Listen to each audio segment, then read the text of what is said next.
Selamat datang di alur cerita Donghua. Sebelum menonton, jangan lupa subscribe. Iya, penatua berusia 90 tahun itu mengangguk sambil tersenyum, dan memandang Tan Yun. Patriark benar, Tan Yun memang berbakat.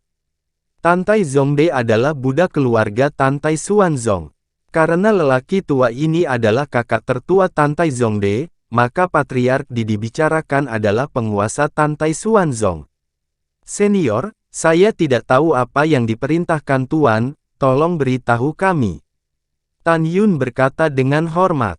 Pria berusia 90 tahun itu memandang orang tua dan kakek Tan Yun, dan berkata sambil tersenyum, orang tua ini adalah Tantai Zongkun. Patriark memerintahkan orang tua ini untuk tinggal di keluarga Tan dan melindungi keluarga Tan. Tan Yun sangat gembira, karena Tantai Xuanzong mengirim seseorang untuk melindungi keluarga Tan. Apakah patriark tahu bahwa dia memiliki banyak musuh di Huangfu Shengzong? Mengirim orang yang begitu kuat ke keluarganya. Tan Yun juga tahu bahwa Tantai Zongkun, yang bertanggung jawab atas kantor pusat Xianmen Huangfu, pasti orang kepercayaan Tantai Xuanzong. Tampaknya setelah dia memberi Tantai Xuanzong sebuah rencana, Tantai Xuanzong lebih menyukai dirinya. Tan Yun segera menyatakan kesediaannya. Di mata orang tua dan kakek Tan Yun, Tantai Zongkun adalah pria yang kuat, dia sudah menjadi abadi. Setelah itu, Tantai Zongkun berkomunikasi dengan orang tua dan kakek Tan Yun, sehingga mereka tidak harus formal di depan mereka. Izinkan saya memberitahu, selama Tan Yun berlatih di Huangfu Shengzong, selama dia berada di keluarga Tan dan tidak akan ada yang berani mengganggu. Tan Yun tidak lagi khawatir, dan ketika ingin cari tahu siapa orang tadi, Tantai Zongkun memiliki wajah pembunuh dan berkata, Tan Yun tidak perlu mencari tahu. Dia adalah orang kepercayaan dari kepala jiwa binatang, diaken dari garis jiwa binatang. Jiang San, garis jiwa binatang. Tan Yun mencibir, saya mengerti, saya menghapus kultivasi Wu Feixiong, tampaknya dia mengirim seseorang untuk menghancurkan keluarga saya. Kemarahan Tan Yun menyebar, harus mencari cara untuk membunuhnya.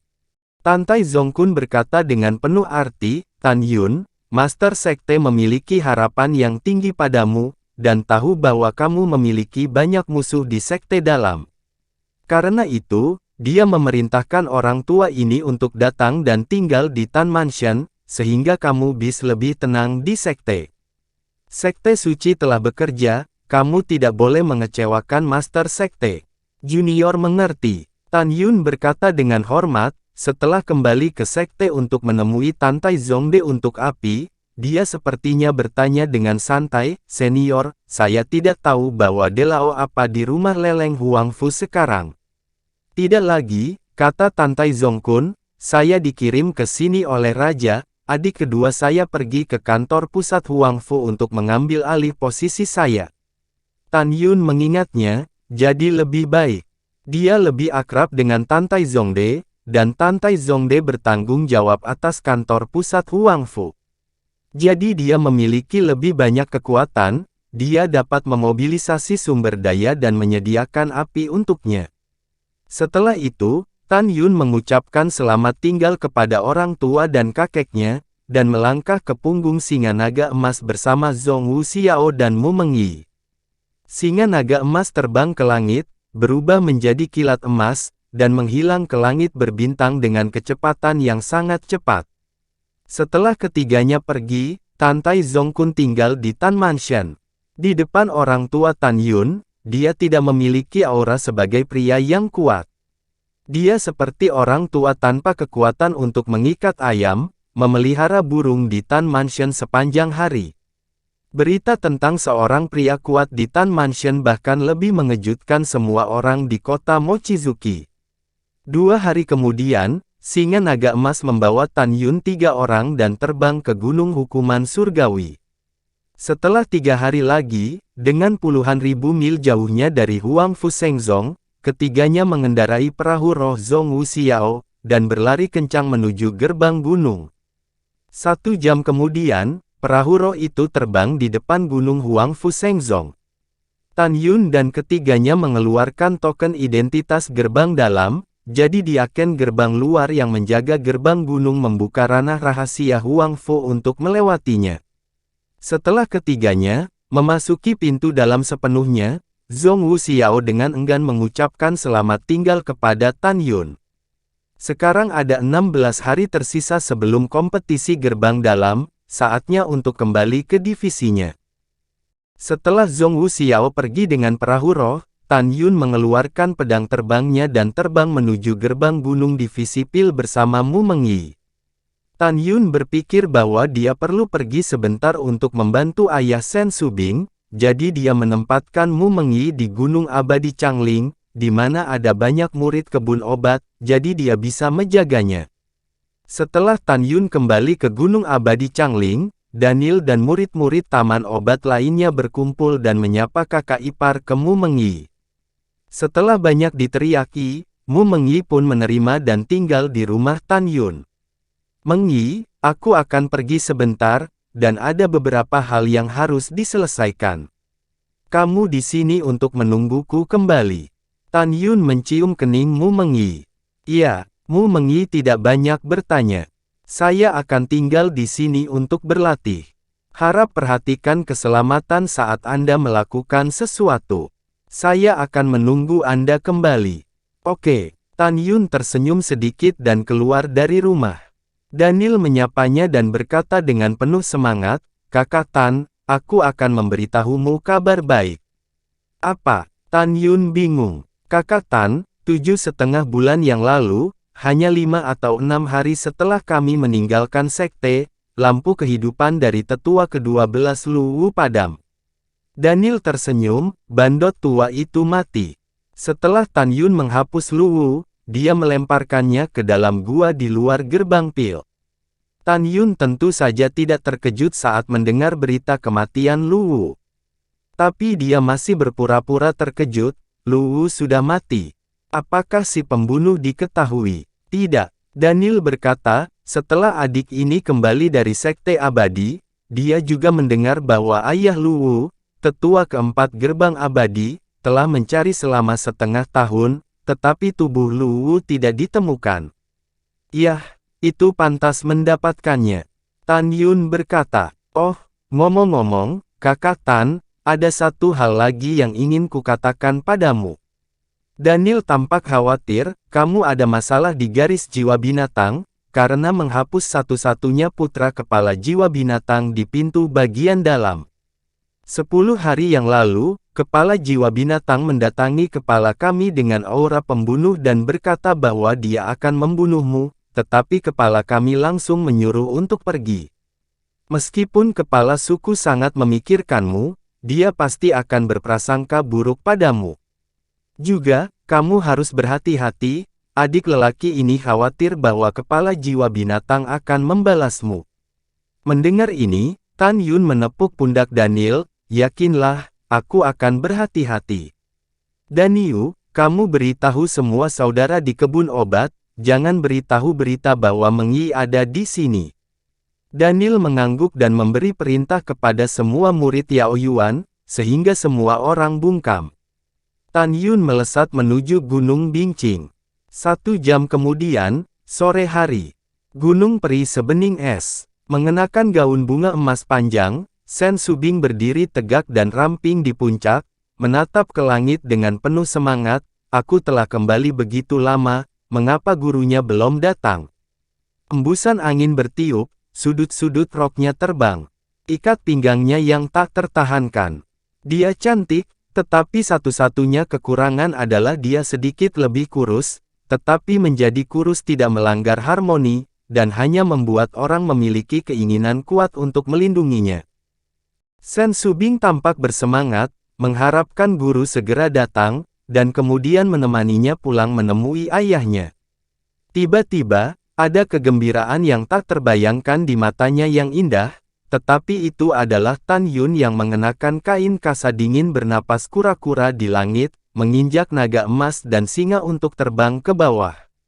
Guru, mengapa baru datang ke sini sekarang? Sen Subing menatap Tan Yun yang muncul di hadapannya dengan sedih. Uhuk-uhuk, Tan Yun terbatuk ringan, guru menghitung berdasarkan waktu. Anda seharusnya baru saja kembali. Murid sudah kembali selama hampir setengah bulan. Sen Subing melangkah maju, memegang lengan Tan Yun, dan berjalan menuju kuil Bingqing, sambil berkata, "Guru, saya akan memberi Anda kejutan nanti." Kejutan? Tan Yun bingung. Oke, murid magang untuk guru, kejutan apa yang akan ada untuk guru? Setelah memasuki aula Bingqing, Sen Subing menekan kursi Tan Yun. Seperti biasa, dia datang di belakang Tan Yun, menjulurkan jari Qian Qianyu, dan memijat bahu Tan Yun. "Guru, sebelum mengejutkan Anda, murid mau mengucapin terima kasih guru." "Oh, terima kasih untuk apa?" Tan Yun berkata dengan santai. "Terima kasih guru sudah datang malam ini." Sen Subing berkata dengan gembira. "Tuan, tahukah Anda, tebakan Anda benar. Kali ini 3 kompetisi alkimia sekte kuno, alkimia murid benar-benar memenangkan kejuaraan." "Guru, ini benar-benar tidak dapat dipercaya. Tan Yun sebenarnya adalah seorang alkemis hebat peringkat suci. Dia telah memenangkan sendiri. Untuk alasan ini, murid dinobatkan sebagai tetua gerbang abadi berjasa oleh Master Sekte." Mendengar ini, Tan Yun pura-pura terkejut, lalu tersenyum, "Hehehehe, selamat untukmu, muridku luar biasa." Sen Subing seperti seorang gadis nakal, menjulurkan lidahnya, dan berkata dengan nakal, "Tentu saja, murid siapa dulu?" "Guru, Patriark mengatakan bahwa setelah murid, memimpin murid divisi pil gerbang dalam dan berpartisipasi dalam uji coba tanah abadi, murid akan pergi ke gerbang abadi." Aku sangat senang. Di depan Tan Yun, Sen Subing ingin berbagi kebahagiaan, kemarahan, kesedihan, dan kegembiraannya dengan Tan Yun. "Guru, Lu Wu, tetua ke-12 dari gerbang dalam sekte dalam kami, sudah mati. Mungkin para dewa murka dan membuatnya pantas dihukum. Saya tidak tahu siapa yang membunuhnya, jika tidak, murid itu akan sangat berterima kasih kepada orang yang membunuhnya." Rumput giok yang untuk membangkitkan jiwa, bahan membuat alkimia untuk kepala Tang diracuni sampai mati oleh orang yang dikirim oleh Lu Wu. Pada saat itu, jika murid ini membunuhnya, ayahnya pasti akan marah. Tapi sekarang berbeda, murid sudah menjadi tetua berjasa yang dipromosikan oleh Patriark. Bahkan jika ayahnya ingin marah dengan kematiannya, dia tidak akan berani. Selain itu, Lu Wu meninggal 5 hari setelah murid meninggalkan sekte. Sen Subing menghela nafas. "Oh, iya guru, Anda tahu Tan Yun benar-benar membuat muridnya cinta dan benci." "Murid, ada apa?" Tan Yun bertanya. "Tuan, dia memang penyihir yang jenius, dan murid mendapat banyak manfaat karena dia, tetapi dia benar-benar terlalu gampang mencari masalah." Sen Subing berkata dengan marah. Begitu dia kembali dari sekte abadi, dia menghancurkan putra kepala garis jiwa binatang pintu bagian dalam. Setelah mendengarkan, Tan Yun tersenyum, mendengarkan nada bicara murid ini, "Apakah kamu peduli padanya? Bagaimanapun, dia adalah pahlawan hebat divisi pilku, dan muridnya pasti peduli padanya." Setelah Sen Subing selesai berbicara, dia meremas di kedua bahunya Tan Yun. "Murid, kamu masih ingin berbicara? Mengapa berhenti berbicara?" Tan Yun berkata sambil tersenyum. Dengan semburan keharuman tubuh feminin, Tan Yun menemukan bahwa Sen Subing muncul di depannya, dengan menunduk, tapi itu sangat menawan. "Ada apa? Katakan saja," kata Tan Yun. Rasa malu muncul di wajah Sen Subing yang rapuh. "Guru, menurut Anda apakah murid ini terlihat cantik?" "Jangan berbohong, katakan saja yang sebenarnya." "Cantik. 13 wanita cantik di pintu bagian dalam, bisakah itu jelek?" Tan Yun berkata dengan jujur. Mendengar ini, hati Sen Subing berdebar kencang. "Guru, berapa umur penampilan murid ini sekarang?" "Ini baru 26 atau 7. Tan Yun menjawab. "Kalau begitu, guru, Anda suka?" "Oh tidak, menurut Anda apakah murid ini terlihat cantik sekarang, atau murid itu terlihat lebih cantik ketika masih remaja? Suara Sen Subing menjadi semakin kecil. Tan Yun berpikir bahwa Sen Subing ini dia menilia, jadi dia menggoda, "Anak murid, mengapa kamu masih malu di depan gurumu? Kamu sedikit dewasa sekarang. Meskipun tidak tahu bagaimana penampilanmu ketika kamu masih remaja, kamu pasti lebih luar biasa saat itu." Tan Yun mengatakan yang sebenarnya, dan tidak alasan lainnya. Mendengar dua kata, lebih menakjubkan, Sen Subing tampaknya telah membuat tekad, jadi dia kembali ke punggung Tan Yun, membalik tangan gioknya, sebuah pil hijau muncul di telapak tangannya, dan dengan cepat menelannya. Segera, dia merasakan sensasi kesemutan di wajah, leher, dan bahkan setiap inci tubuhnya. Dia menahan rasa sakit dan masih memijat bahu Tan Yun dengan tangannya. Setelah beberapa saat, Sen Subing melihat ke belakang dengan cemas dan melihat ke cermin yang tergantung di dinding. Ketika dia menemukan wajah seorang gadis muncul di cermin, dia melihat kembali ke punggung Tan Yun dan berkata, "Tuan, tutup matamu."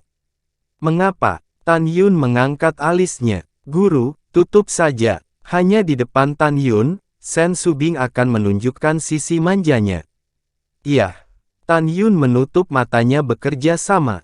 Sen Subing menghadap wajah Tan Yun, dan giginya sedikit terbuka, dan berkata, "Guru, ini kejutan untuk Anda.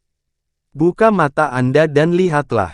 Saat Tan Yun membuka matanya, dia menjadi linglung, dan mengagumi, sangat cantik. Di hadapannya, kulit, leher batu giok, dan tangan Sen Subing yang bisa patah karena pukulan sekarang menjadi lebih kenyal, dan telah kembali ke penampilan remajanya. Tan Yun tiba-tiba menyadari bahwa ketika dia berada di Sekte Abadi, ketika dia memberi Sen Subing pilihan Yazun terbaik, Sen Subing tidak langsung meminumnya. Ternyata untuk kejutan ini, "Hehe, guru, apakah itu benar-benar indah?" Hati Sen Subing berdesir dan tersenyum, tapi juga, wanita ini sekarang kembali ke remaja, dia pasti tak tertandingi di dunia. Sangat cantik. Tan Yun berkata sambil tersenyum, "Selama kamu bahagia." Guru membencinya. Sen Subing cemberut mulut ceri kecilnya dengan ketidakpuasan. "Tidak, muridku yang paling cantik, oke."